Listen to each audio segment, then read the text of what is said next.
Right now, let me show you how you can search keywords on a Safari using your iPhone. So what we're going to do is that we're going to open up our web browser like this.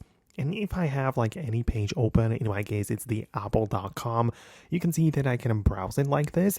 But at the bottom where I can see the URL, like the actual website, there is a button next to it, like, the little rectangle with lines. So you can click on it like this.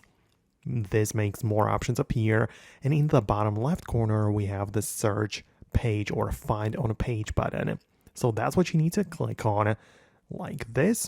This pulls up the search bar and you can start typing in your keywords, right? For example, I'm going to type in a noise and you can see how many matches we have. In our case, like more than 40, right? So obviously it's about AirPods, so there are going to be a lot of this word, but you can jump back and forth between the entries and between the found keywords, right? So that's how you can go back and forth and see when it is contained on the website. So that's how it works. It's really simple that way. That's how you can search for keywords.